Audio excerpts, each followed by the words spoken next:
Hello everyone, good afternoon. Hope you're all doing well on this lovely Sunday. So if you guys can hear me, just give me a 555 and let me know that you guys can see the DXY monthly chart.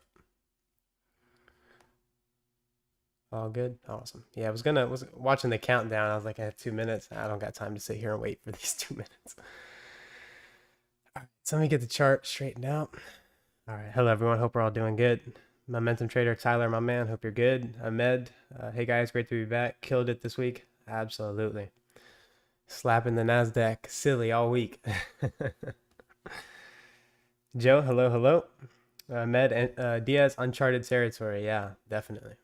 So pressing into all-time highs. So it'll be interesting and we'll be ahead of it every step of the way. Jonathan Velasquez, 3 minutes until we make money. Yes, sir.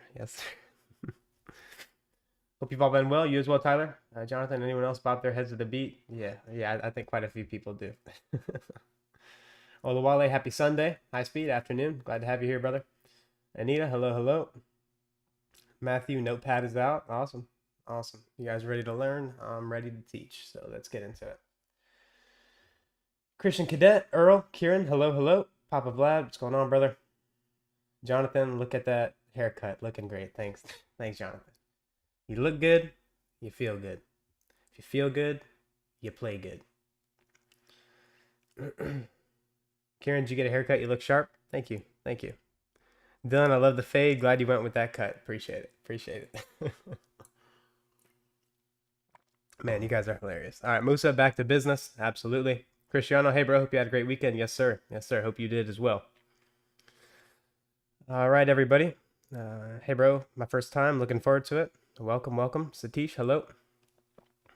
All right, awesome, guys. So let's go ahead and get into it. So as you guys know, we will be sending out our newsletter tonight at 8 p.m. so that you guys will have that ahead of Monday morning, getting to your desk. So for the London folks, that should be getting in early a.m. to you guys ahead of the European session. And then for the folks here on the American side of the world, you guys will have that again ahead of Monday. So we're going to be sending that out. And again, that covers everything from the economic calendar, how we're using the economic calendar, earnings reports, COT data when applicable. COT data isn't always helpful depending on, what it is we're looking at. So again, we cut through all that and we send you guys the insights that matter ahead of the week. So if you're not subscribed to that newsletter, link below to our website, scroll all the way down and there should be a place for you guys to drop that email and your name. Again, we don't spam you. We just send you guys value and keep you abreast as to what we're doing. So you guys have that to look forward to at 8 o'clock. So I'm not going to touch on any of that as my associate covers that extensively. So with that, we'll get right into the technicals. Right away, just briefly touching on the economic calendar. We do have quite a few high impact news drivers this week. So I will be looking forward to a nice volatile trading week. We'll touch on currencies when we get there. So yeah, let's go ahead and get right into it. Denisha, hope everyone's having a great weekend. Hope you are as well. James, find it first. Glad to see you here. Awesome, James. We are glad to have you. All right, guys. So monthly chart for the DXY. So we've pressed higher into this monthly inefficiency. So the volume imbalance here, we've traded up into that. And now we've seen the market close below that and really unable to expand through that with speed. So we're still pretty much in no man's land as you pointed out, in the community. Look at where we are from the open of January to the close of December. So from the open to the close, this is 1 year's worth of trading, right? So we've been consolidated at equilibrium. How is that equilibrium? We get our dealing range from the low to the high, right? And then when markets are at equilibrium, as I've taught extensively already this year, markets consolidate. So again, monthly chart is for the most part 50-50. There's not one side I can tell you guys with a great deal of confidence or surety that this market is going higher or lower. So we just have to take it day by day, week by week, and trust our intraday trading models. And that's what I'm going to be looking for. So just gun to my head type situation, I favor us hitting that and going lower, or going higher depending on what we see in the bond or yield market. So again, not a lot of clarity on the monthly chart simply because we're still at equilibrium. But once we get an expansion higher or lower, I will be sharing long-term targets with you guys as I usually do. Usually we have 3 to 4 months a visibility once the markets start moving. But again, keep in mind, guys, we're still in January. There's still 11 more months of trading. So again, there's no rush to have the bias or have to have targets, because if the market's just consolidating, targets aren't very helpful, right? So that's what we're looking at now. So as for right now, we're just still in no man's land on the monthly chart. So let's go ahead and refine that further into our weekly. So weekly chart, we have the mean threshold of this last up close candle. So on the upside, I shared that was our target. I mean, the reason I give these graduated targets is because it may not reach our best case target, right? But so we need to work with each target as it's hitting it. So we looked at the opening price of this bearish order block and then the midpoint, right? So we traded up into mean threshold, that midpoint. And then what I was observing there when we traded at that price point last week was, how do we trade there? Do we continue displacing through it, or do we hit it and sell off and reject aggressively to continue making lower lows? We just kind of bumped it and then we just fell into a consolidation. So again, right now, this market isn't very clear, but this is what you want to be watching going into next week so that you have that clarity. How we trade at these key levels. So do we hit mean threshold and sell off aggressively? Or do we get a closure above that on a daily chart and then continue reaching higher for the buy side? So if we start showing animation through that midpoint, my attention goes to the buy side here, and then the remaining portion of this inefficiency from this candle's low to this candle's high. So that's what I'll be looking for on the upside if we start to get speed through these levels. If we do not, and we sell off from this specific level right here, and we start to break down, then we could likely make lower lows on the year. So that's what I'm considering moving forward on a weekly chart. These are all the key levels that you want to be paying attention to. One thing I noticed as well is we did close above this weekly fair value gap, which is a bullish signature, as we touched on last week. So as long as we use this as support and continue higher, I will be looking for higher prices on dollar. And then, as you guys know, we'll further confirm that in the bond market.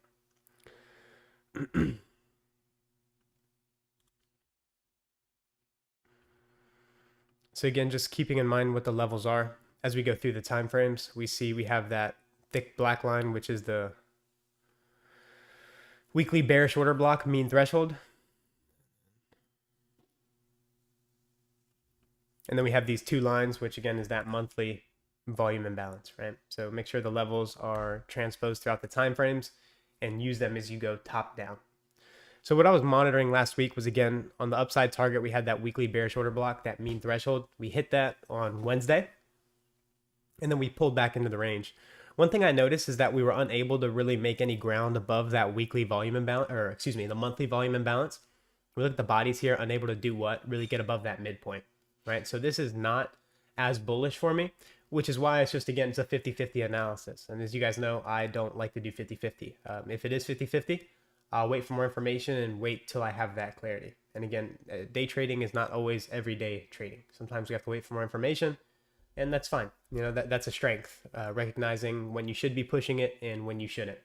And then if you guys look at pound, there's a reason I'm not calling price targets in here, right? Because again, if I were, my results wouldn't be what you guys see them to be in the standard that we deliver here at Adora Trading. So there's a reason why I'm not calling pound. There's a reason why we didn't even look at this market last week, right? So recognizing, anticipating, and trading consolidation accordingly is just as important as knowing when to trade when the market is moving. Because if you don't keep your capital in here, trading these nice price legs like this isn't really going to be helpful to you. So back to DXY. So here's what I'm going to be monitoring moving forward on the daily chart. So again, touched on that weekly level. So we already touched on that. But here's what I'm going to be watching on the daily chart. So here we have this daily fair value gap from this candle's high to this candle's low. So all that one-sided delivery on the upside. If we do retrace down into that, I'm going to want to see how we do so. And then again, we have the key levels of the midpoint, and then we can put quadrants on that. But just to keep the chart clean, I'm just going to have the midpoint on there. But you do want to refer to the quadrants, the upper and lower. And then how we trade there is going to be influential. So do we drop down, use this as support to set up a next leg higher into the buy side? Gun to my head scenario, that's what I'm favoring. But if we start to trade down into that, get heavy, start closing down inside the daily fair value gap and showing weakness, and we close below it, it's likely going to act as resistance and send us lower. So those are the two factors I'm weighing out right now. And again, just because we're in no man's land, it doesn't really give me a lot of clarity. But we will further confirm this with the bond market. And then my associate has a really nice write-up on the COT reports to give you guys further confirmation on a more fundamental side of things. But again, remember, fundamentals are only helpful if you understand the technicals. It's never the other way around. So yeah, no need to go down into an hourly chart. And I'll touch on euro briefly, but it's really the same thing as DXY, just the inverse, right? So if we're going to see higher prices on dollar, I would want to see euro sell off from this daily fair value gap. If we get above the daily fair value gap, then we likely just continue higher, and this, I'll treat that as a stop run. But for right now, we hit this inefficiency, tried to rally, we're unable to get through that, and then we broke down once more through this, the swing low. So again, just got to my head type situation. If we do see higher dollar, I'll be looking for lower euro, and pound is just abysmal. So not even considering pound right now. So let's go to the bond market, and then as always, I'll take your guys' questions after. It's distracting for me to read the chart and read the chat simultaneously. All right, so those should be on a daily chart.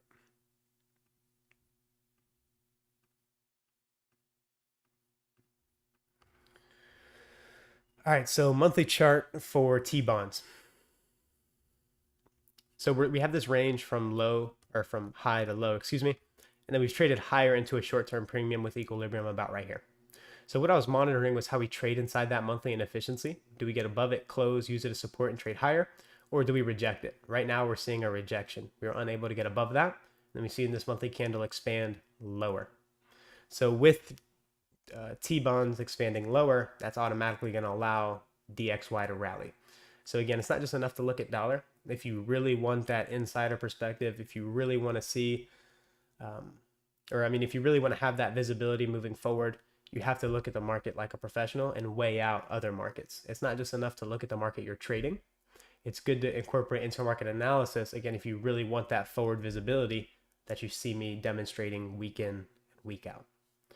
So that's what we're looking at here for the monthly chart, and that's just something I'm watching. So we'll refine this on the weekly. So the reason I don't have that monthly fair value gap, I just have this weekly one, is because they're about the same, and I just rather refine the inefficiencies to the lower time frames, just because it gives me a more clear range on where the true inefficiency lies. So again, we've traded up into that premium, started seeing weakness at this fair value gap, created a swing high, and pulled down into the weekly fair value gap. So what I was saying last week was we wanted to monitor how we traded inside this weekly fair value gap, right? Do we use it to support and rally higher, or do we get down below it? So the fact that we saw the market trade lower, we got a closure below this weekly fair value gap, that's indicating weakness to me. So what I'm going to be looking for on the downside for T-bonds will be this weekly fair value gap here below market price. So we have this range from low to high now, created a swing high, pulling back into it. So as long as you remain below this weekly inversion fair value gap, I suspect the market's going to want to try to reach down into this weekly inefficiency here below market price. So moving right along into the daily chart, same weekly level.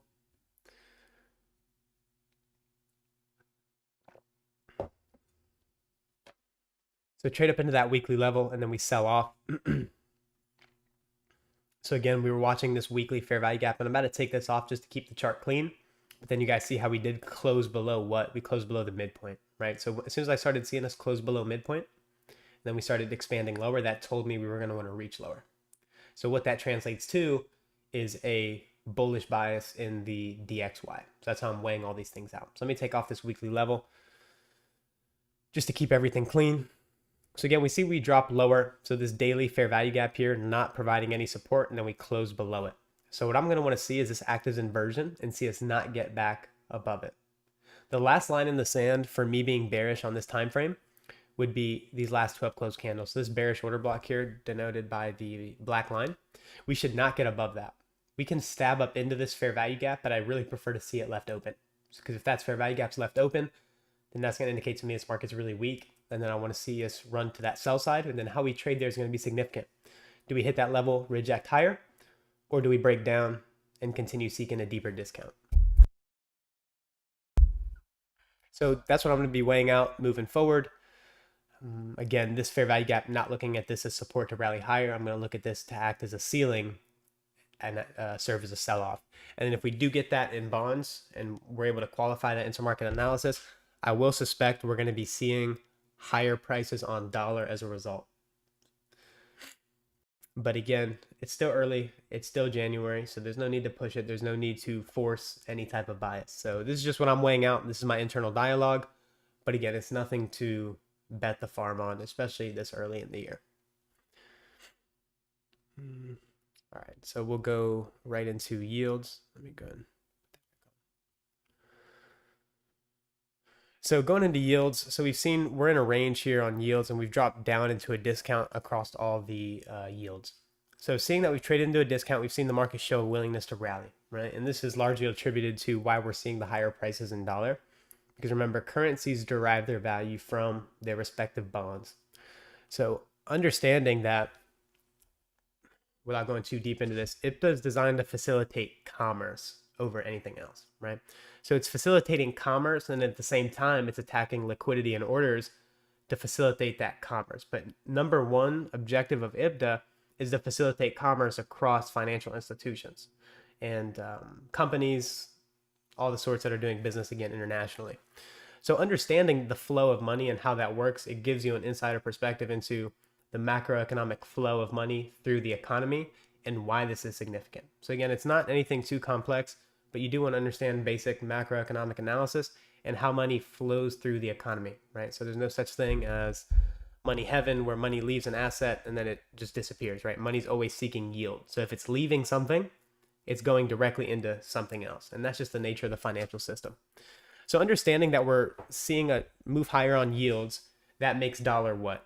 More attractive to buy. So we're going to see what? Capital inflows or outflows and dollar inflows, right? So we're going to see money come into dollar if we see yields continue rallying, which is what we've been seeing. So looking at yields right now, we have this weekly fair value gap, this SIBI, sell side imbalance, buy side inefficiency, and we closed above it here,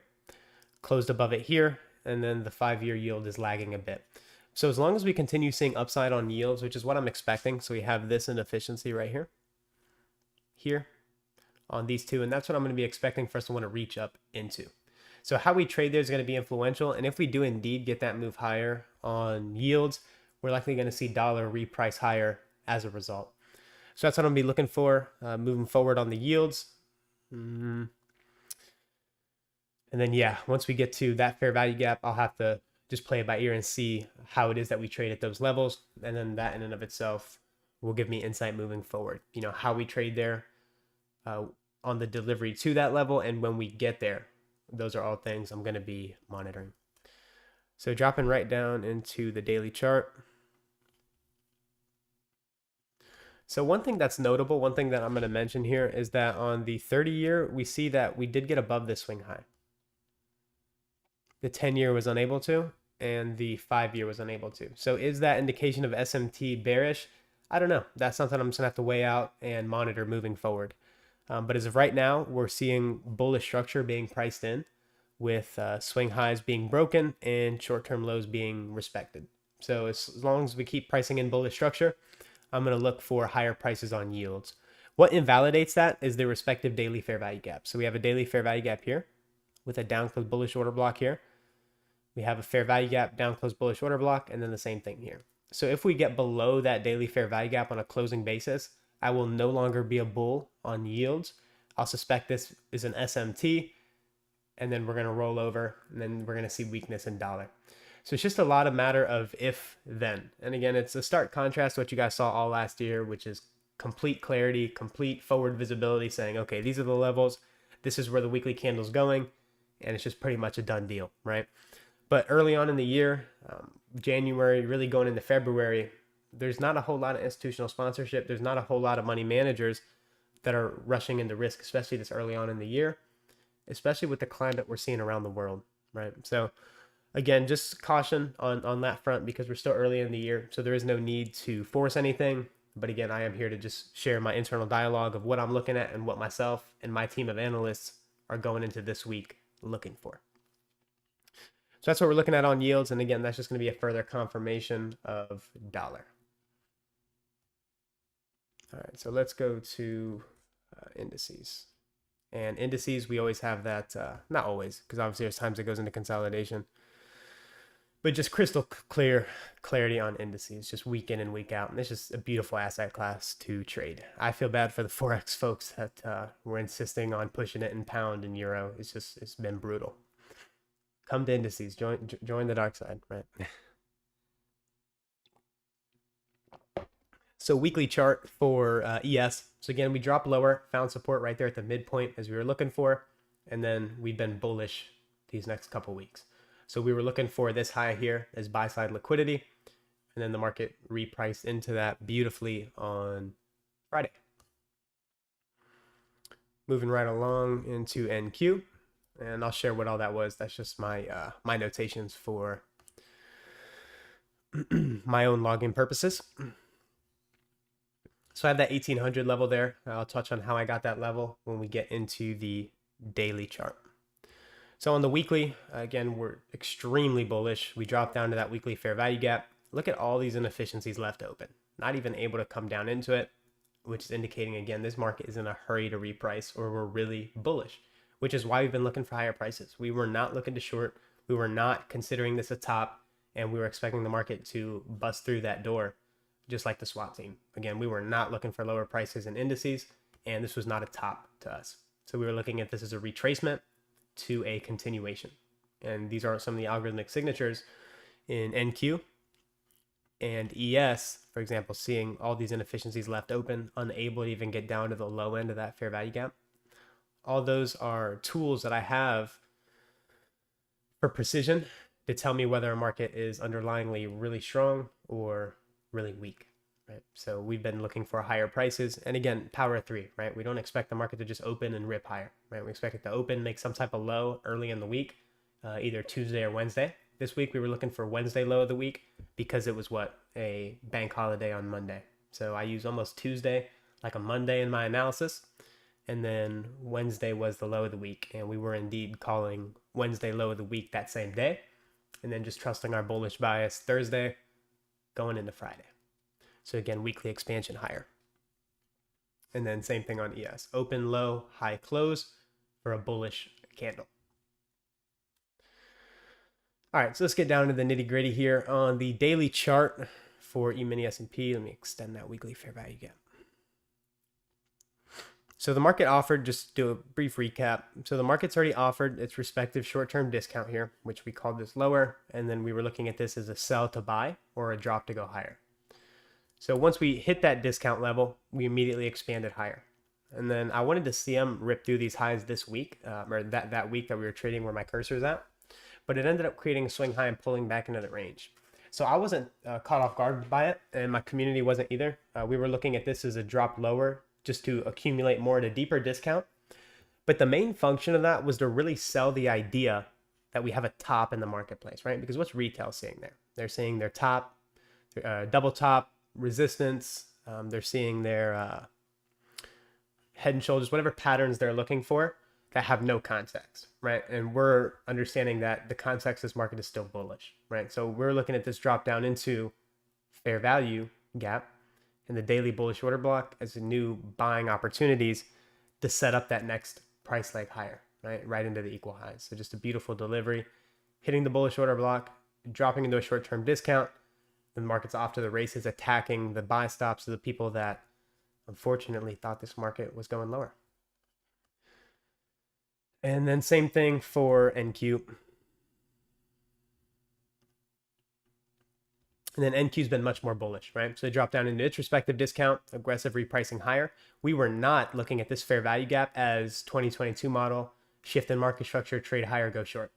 Because again, we are not pattern traders. So we got above that, expecting it to be what were we calling this last week? Inversion, right? We went to see an active support. Bodies were respected at the consequent encroachment, indicating to us algorithmically that this market is what? Bullish. We have a short-term low there. We take out that short-term low. So private students, we get a short-term low violated and we're bullish. What does that set up? An energetic price run.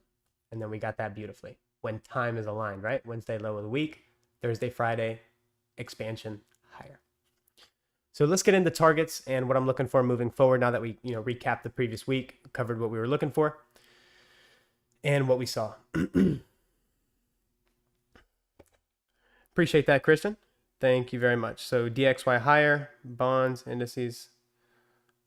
Am I reading it right like you do? Yes. Let me go and get through that, Christian, and then I'll go ahead and get to your question a bit more clearly. I do appreciate your support here, my man. Very much appreciated. Thanks, brother. So again, daily chart on ES. So again, we're in uncharted territory. We're pricing into new all-time highs.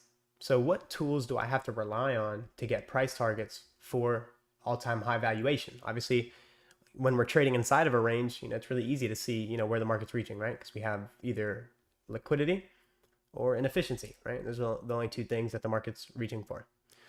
But once we get above that and we don't have any data to the left to refer to, I have to use other methods of getting price targets, right? So what that would look like would be fib projections and standard deviations. So I do that several different ways. I do it in intraday price action, but I also do it on my higher time frames as well.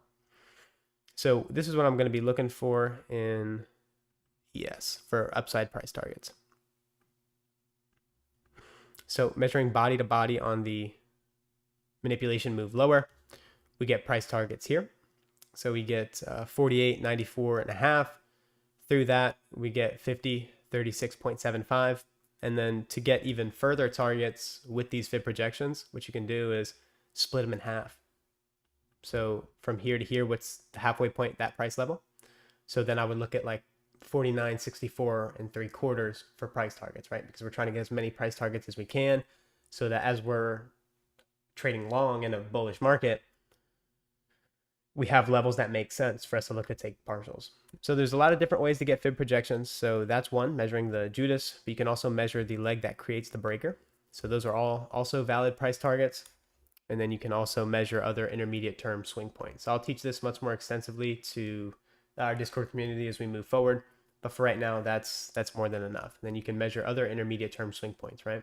So why this high, why this low? It's an intermediate term high and it's an intermediate term low. So whenever I'm anchoring fib projections on any time frame, I want to anchor it to intermediate term swing points. So again, all those give nice price targets on the upside. Another key point that you want to look for is convergences, right? So if you do different fib projection targeting methods, you want to look at, okay, where are we starting to get convergences at specific price levels? And those are generally the price targets that I'm giving to you guys. So that's what we're looking for on the upside on ES, and it'll be much more clear on NASDAQ. So for NQ, measuring the Judas swing before the move that starts, we get the 1800 level. Another confluence for that price level is, again, measuring this retracement leg, looking at it almost like a fulcrum point or like a door swing, right? So I really like the way ICT taught this a while back, which is the retracement leg. If we break through that, -1 is a really good price target on the upside, right? Because all this is algorithmic, right? So if there's an algorithm that is delivering price, it's going to deliver it mathematically. So previous price swings is going to give us insight into what the future price delivery phases are going to look like, right? So if this is manipulation, if we have a large manipulation, that's directly going to give us insight into how big the expansion is going to be. So the bigger the manipulation, the bigger the expansion or distribution phase. So same thing here. This is the retracement leg that's setting up the next leg higher. So if this is indeed algorithmic and it's rigged and it's scripted, well, we would be able to have visibility to these price targets, right? So again, not saying it's going to reach all these price targets, but we just have to take it level by level, day by day. How do we trade around these key levels, right? All those things are things that need to be factored. But why do I like the 1800 level even? So 2 reasons. It's a big figure number. So there's a lot of liquidity that comes in around big figure numbers. But also you see how we get a convergence here, right? So measuring the Judas gives us that 1800 level. And then measuring the swing here gives us in close proximity to that 1800 level. So those are price targets that I'm going to be using moving forward. So we have this level here, and then if we trade through that aggressively, then I'll be using these other price swings for price targets moving forward. But again, I'm also doing the same thing intraday. So I'll give you guys a little more free game here.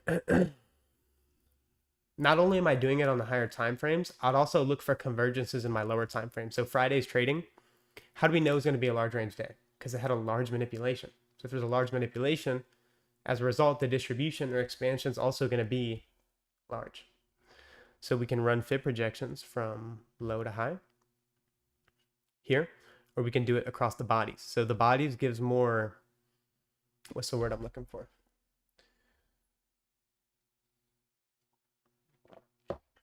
Reserved price targets. Whereas if you do it wick to wick, you're going to get much more exaggerated price targets. So depending on the animation and the type of delivery you're expecting, both of them are effective. So just measuring body to body, we got all these expansions higher, right?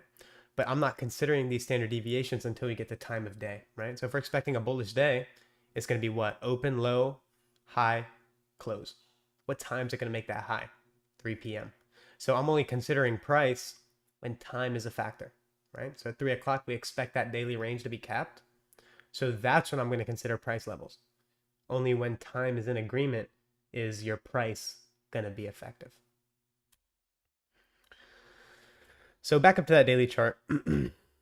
Last thing that I want to touch on here is, remember what I told you guys, that once we got above this high here, my crystal ball is dark, right? Because I have to see how we trade there. If we're going to be bullish, we're going to trade just like this. Not trade above it, reject, break back down into the range. It's going to trade above it and smoke that high and not look back, which is why I'm confidently still calling this market higher. And again, I'm not going to call it top. So I'm totally fine with the market reversing. And then once it clearly, definitively shows its hand bearish, then I will adjust. But until then, we continue trusting our buy models and we continue using standard deviations on the upside, just like I showed you guys here. Intraday, and using these higher time frame price swings. And then we look at convergences at those key levels. And again, we factor in time and price. Now we shouldn't have called this the pre-market outlook, Abraham. We should have called this one a masterclass, brother. So again, same thing here on ES. Trade lower, we run the stops, and then we run higher, right? So in a bullish market, each time we trade below a short-term low, that creates what? New buying opportunities. So we get the market running higher. So let's drop down into the 4 hour. And I think that'll be it. Now I'll go and take some questions and then sail off into the rest of my Sunday. All right, so 4 hour chart on ES. So this kind of clears up the intraday or that daily chart when it's just really sloppy. So we went into that consolidation here, and then we see the market traded down into a short-term discount. Were we bullish or bearish across the indices? It's a rhetorical question. Obviously, we were bullish, right? So each time we drop down into a discount, what's occurring here? Well, there's lows there and there relatively equal, right? So anyone that was long, where would their stop loss be? Right here or right here, because right, that's support, right? And it's also a news low. So Thursday, I believe it was CPI if I'm recalling correctly. So that's CPI low. So there's a lot of liquidity that comes in around these specific lows that's based off a narrative. So relative equal lows, we trade into that. I'm monitoring how do we trade there, and we get a rejection higher, right?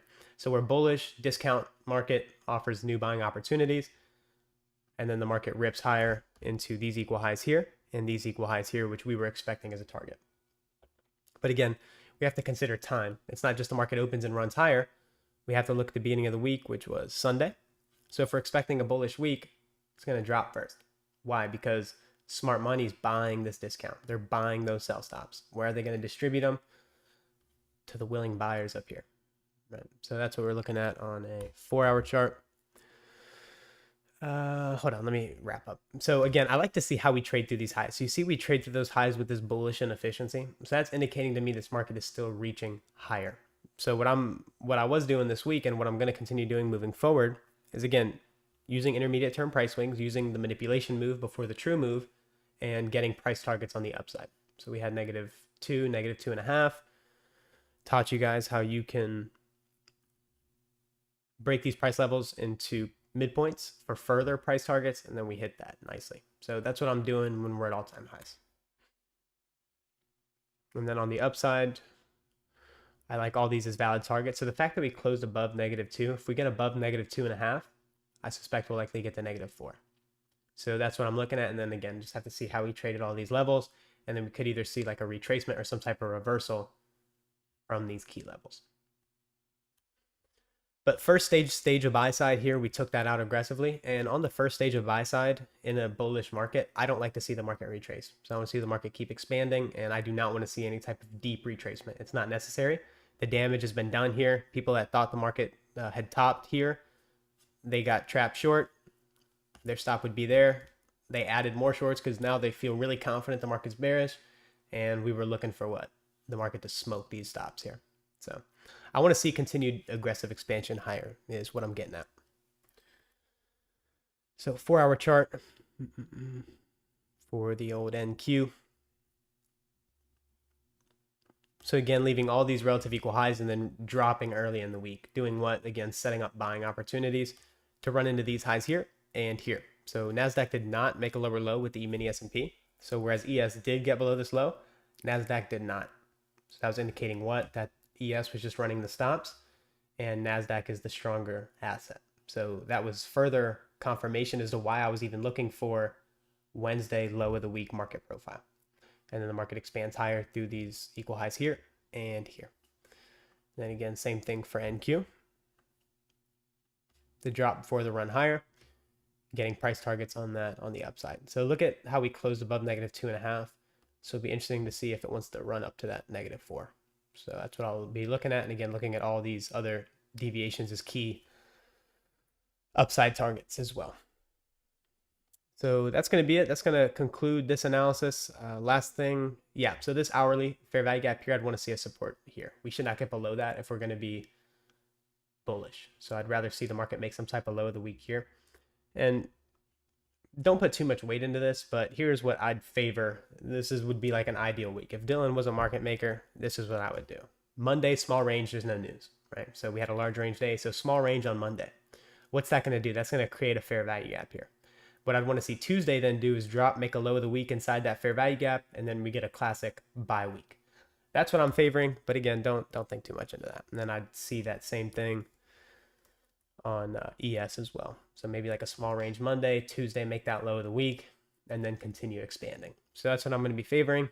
And then if the market shows me otherwise, we'll keep you guys updated in the Telegram community for the free community.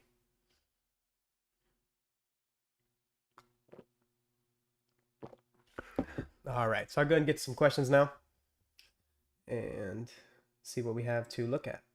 So Christian, I believe I should have answered your question as of right now. Only thing that we have a small discrepancy on, Christian, is indices. But indices could very well, sell off here. And again, so it's just taking it day by day. But I'm sticking to my guns, and I'm going to be looking for higher prices across the indices. But again, if for those of you guys that are already trading, and you guys have your own analysis, what I'm saying should not sway you at all.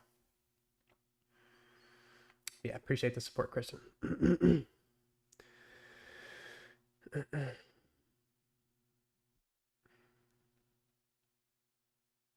Musa, back to business? Absolutely.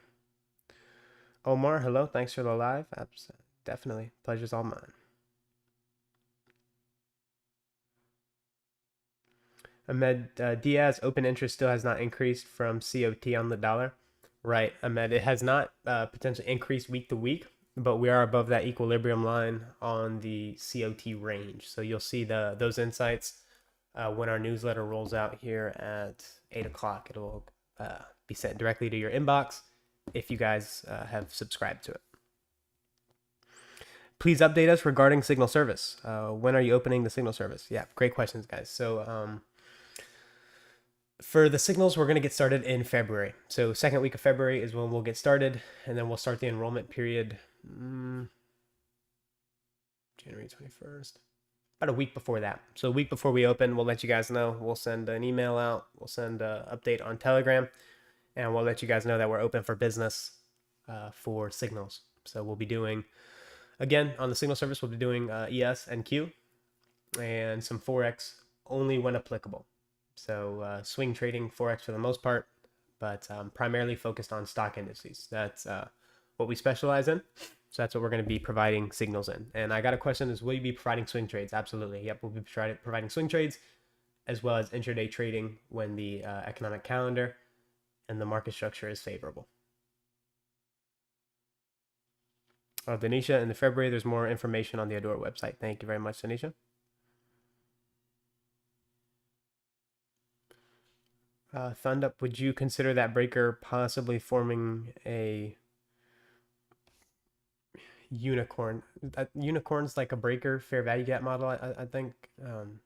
But yeah, if we do trade down to that breaker, I suspect it'd be support, but the market doesn't even need to, just because buy side, we've already ran the stops, we've traded into a discount, offered another discount, took out the stops, market's off to the races. There's no need for it to come back down into the range. So I wouldn't even expect it to. But if it does, then I'll just monitor how we trade at that level moving forward.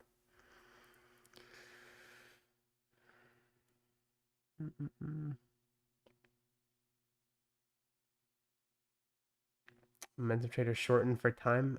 Not sure what you mean there, brother.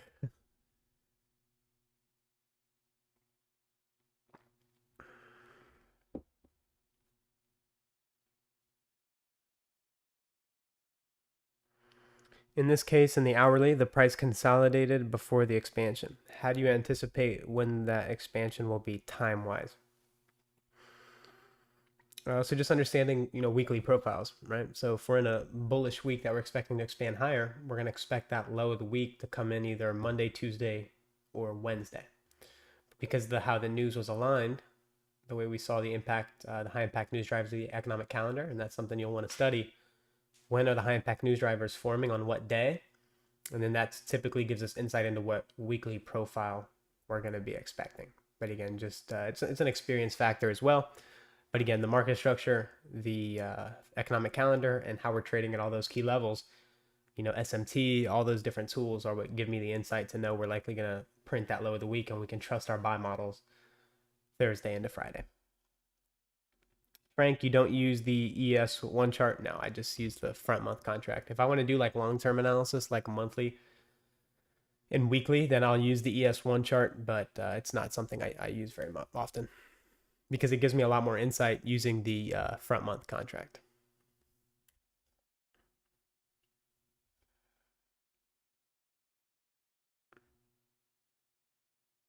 Med masterclass it was. I was using the standard deviations, but convergence and new concept added to the notes. Appreciate it. Absolutely. Richard, great information on this session. Awesome. Thank you. Glad it was helpful. Rebalance, for sure, a masterclass. Thank you for sharing. Absolutely.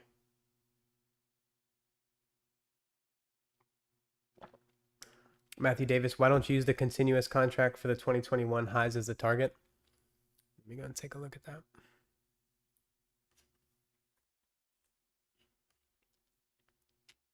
So yeah, we're already above all-time highs in the continuous contract as well. So that's why it's not very beneficial in my analysis, right? So we had that fair value gap all the way across here. We have a old down close or up close for the rotation lower. So that's, our breaker fair value gap, but we didn't even need that. Now we're at all-time high valuation. So this chart doesn't really help us much. Thoughts on Russell? Yeah, let's take a look at the old Russell. What's the what's the ticker for Russell? I know RTY is the stock. Oh no, that is the okay.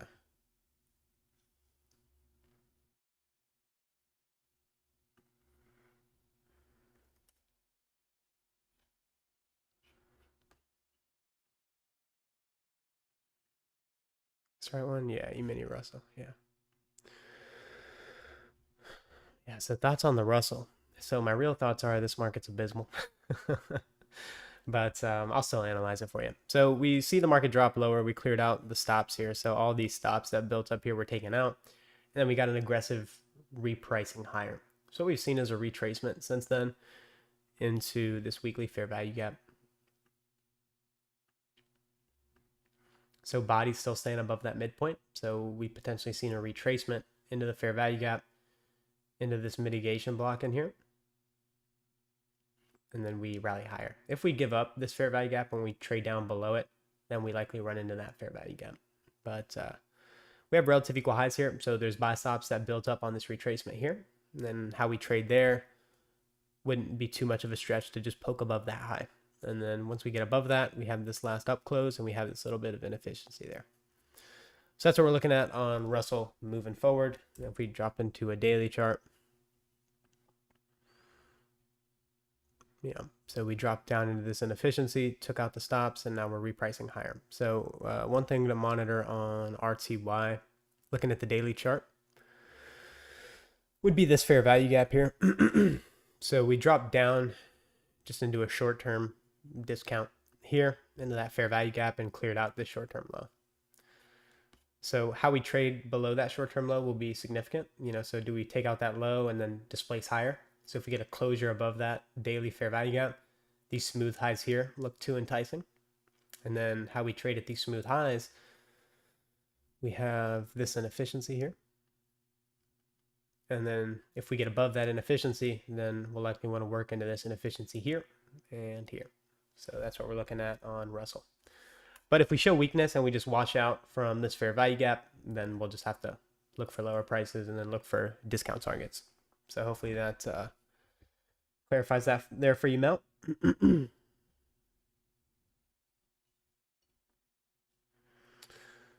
Cobra, do you accept PayPal as payment for signals? No, I do not think we accept PayPal. No, that's something we could look into doing, but for right now, cards, credit cards, debit cards is what we accept through the website.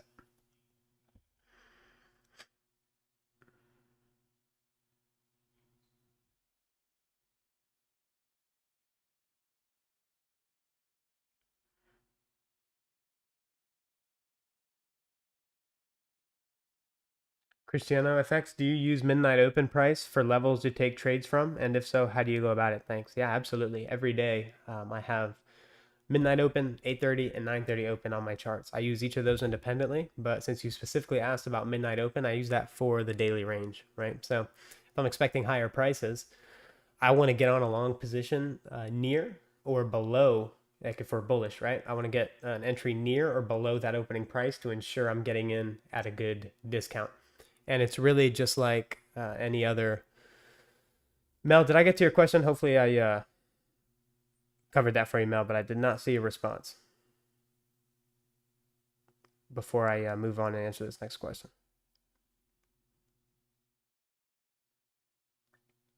Okay, good, but I was wondering why the RTY is not performing like NQ and ES. Is it because money is taken far too high down the indices?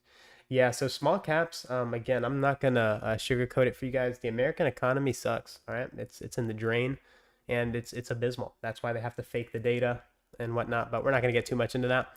But what's gonna suffer more if an economy is stinking? It's gonna be the small companies, right? So small companies are going to have very much difficulty in whatever we call this new economy, whatever we have going on. Small companies are going to suffer, so they're going to reflect that in their valuations, whereas your larger cap companies are going to be much more resilient through all this economic difficulty. There's a bit of a fundamental factor as to why I don't even touch small caps. Small caps I'm not too interested in, and there's a little bit of fundamental analysis as to why it's not something that I'm interested in. And the indices, the main three, ES, NQ, and Dow, are going to be much more poised to benefit in this condition because they are a lot more resilient to economic turmoil. All right, Cristiano, back to your question, my man. Yeah, so each day on a bullish day, we want to mark out that midnight open and try to get long in close proximity to that opening price or below it. But I'll show you like an hourly example that I called live with my community, right? So okay, yeah. So this hourly candle here, right? So we were bullish on this morning, and you can just treat this like a daily chart. Everything's fractal. So we did upload a video as a clip from private mentorship where we were looking for higher prices here. And again, I was calling this real time with my community. We were looking for this high here and then this high over here. So we called these targets for you guys, on Sunday, and then we're trading into them on Friday in our intraday time frame. So that's why having a daily bias, knowing what you're looking for, it pays off. So just pretend this was like a daily candlestick, right, Cristiano? So if I want to get long, I want to get long near the wick. So either inside the wick or near that opening price ahead of that predicted expansion. But again, you got to know where the market's going, of course, I'm sure, as you know.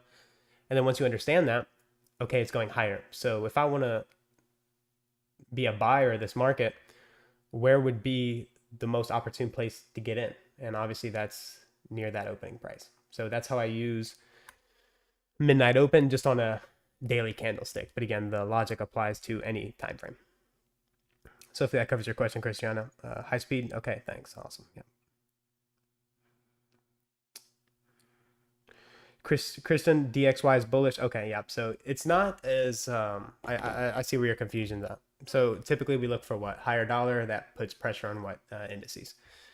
That's a longer term effect though. So indices and dollar, they don't have to move inversely correlated lockstep. Like for example, euro, dollar, they're always going to be diametrically opposed, right? So a lot of you guys that come over from Forex think that's the way things work in indices when it's not, right? So if dollar's higher, indices can rally with dollar. Like they can do that. Longer term, that strength is going to manifest, the strength in dollar is going to manifest across indices and then invite weakness into them. But that's a longer term effect. It's not always tit for tat, dollar higher, ES lower. You know, they can also move in tandem for some time. So I think that's where confusion's coming in. And you just have to trade the underlying order flow we're seeing, which is higher indices. So it's not just enough to say, okay, we're potentially bullish dollar. Indices have no choice but to sell off. That's not the way it works. It's a matter of weighing those things out, but they can move in tandem for some time. It's not as diametrically opposed as, like, for example, the foreign exchange market would be, where dollars heavily weighted in all those currencies. Indices are not as dependent on dollar. But again, over time, that strength in dollar is going to manifest in weakness and it's going to weigh on the indices, but that's medium to long term. Short term, this thing can keep rallying for the next 2 weeks with dollar and nothing changed. So you have to trade what the market's showing you in the indices. So hopefully that clears up your confusion, Christian.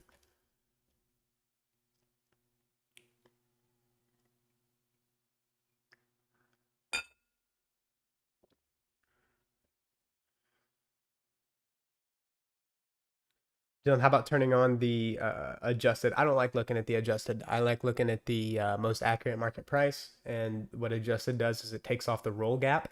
And I like to see that roll gap because all those things are influential. But if that's helpful for you, if you guys need that in your analysis, and that's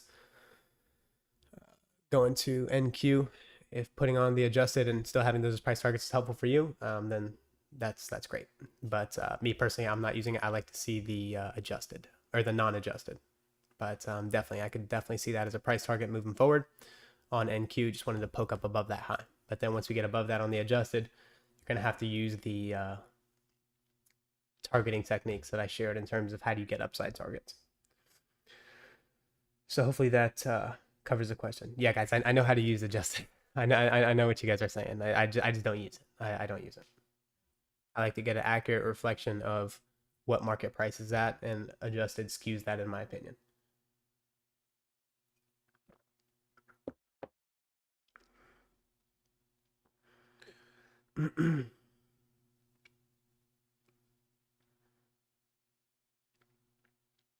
Anita, everyone hit that like button. Yeah, please do. Please do. Yeah, help your man out. All right. I'm taking time out of my Sunday to get on here with you all for no charge. So do help your man out. You know, the only currency here is just showing support. You guys can do that by hitting the like button.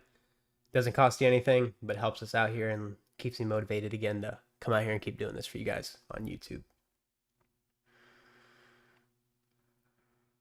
Wasem, is there any relationship between bonds and indices? Yes, there is. Yes, there is. They're typically inverse correlated, but treasury bonds can have like a 6 to 12 month lag effect on indices.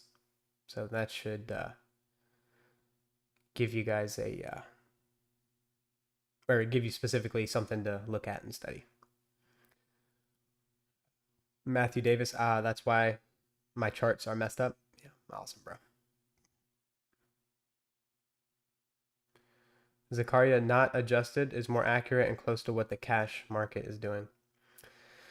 Yeah, so for a lot of you guys that are have to trade the cash market, that's really unfortunate, you know, but I get it. You know, a lot of you guys are from different countries and you guys don't have access to the futures market, which is really unfortunate just because futures is way superior, especially if you're trading indices, just because again, there's none of the shenanigans that you have to deal with in Forex, which is, people or the brokers, all have different wicks. It's just it's ridiculous, right? And, they can open that spread, grab your order, especially if you're trading size and you've been profitable. It's not as clean of a market. So I still do trade cash on some prop accounts just to access more capital. So I'm not like shitting on it or anything, but futures is definitely superior, just because it's a lot more professional. But my recommendation for you guys that do trade cash markets, it's unfortunate, but there's ways around it. You can chart using the futures market. Why? Because futures market, you get a lot more data points. In cash, you guys don't have a regular trading hours gap. In cash, you guys don't have a new week opening gap.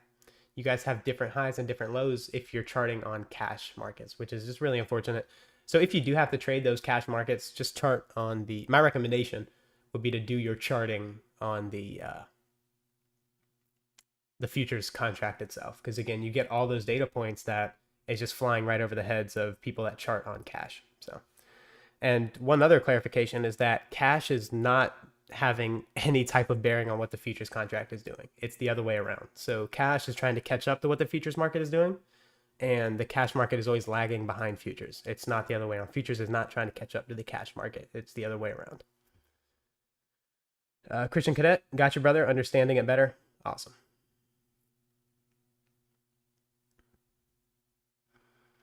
Sean, can you make the signal service lower price, please? There's plenty of other lower price signal services that are fairly decent. Christian Cadet putting that work in. Yeah, my man, saw what you were sharing on the Telegram, bro. Mad respect, and I appreciate you sharing that, because that's definitely motivation to other people, hustling and getting the trading going. Love to see that, Christian.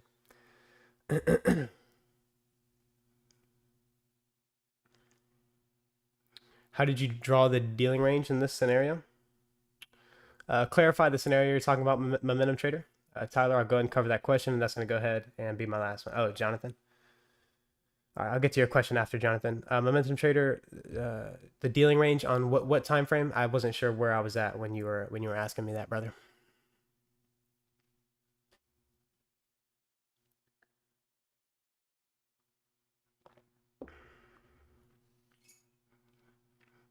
And last thing I'll touch on, in terms of making the signal service lower prices, in this world, one thing you guys will realize is that you get what you pay for, right?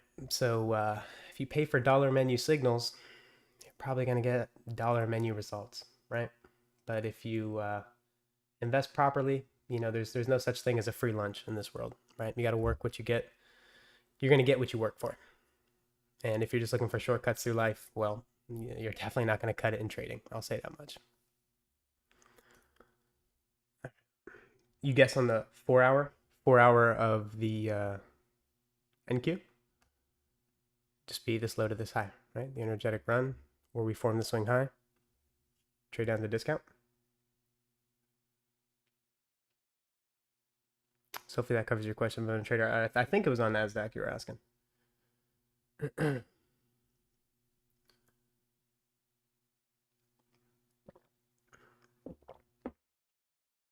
All right, Jonathan Velasquez. I think I covered your question, Tyler, but if not, brother, just get to me in the, for the new range, new low.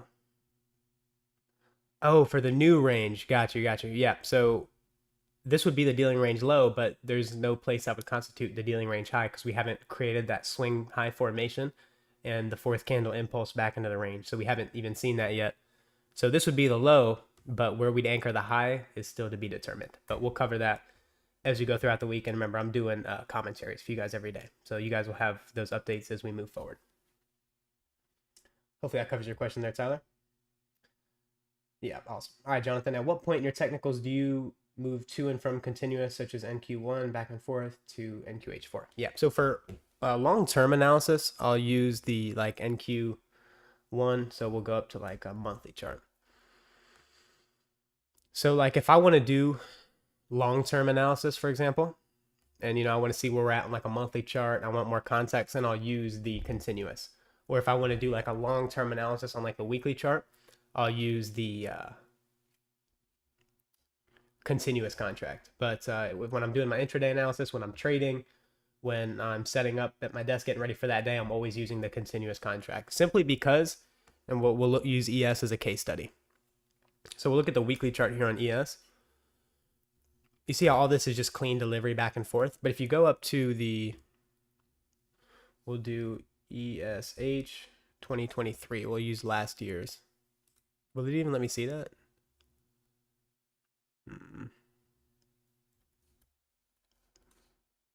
Okay, this is better. So looking at this contract here, now what do we see here that wasn't shown on the continuous contract? Well, we have these inefficiencies here. The market was repricing into that. Remember, we were calling that for you guys last year. And then through that high, what do we have here? That inefficiency, right? And those were all upside targets that we were calling for you guys last year. But you can only see that if you're using the official current month contract. So if you're using the continuous, all these important data points you're missing out on. And then again, I'll show you that here, right? So you're not seeing that. So you're missing all these valuable data points. But if you're doing long-term analysis, then this one's going to be effective. So it's going to be helpful for you guys. So hopefully that clears that up for you guys.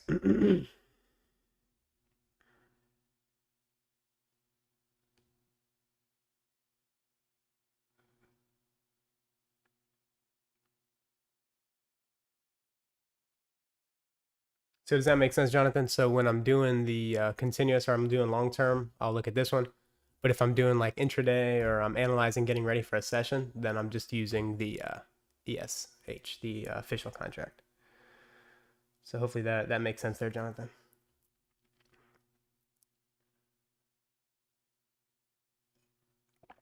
All right, guys, it's 5:03. I'm ready to get going. So Jonathan, did that clear that up for you, brother? I'm about to go ahead and sign off here till tomorrow.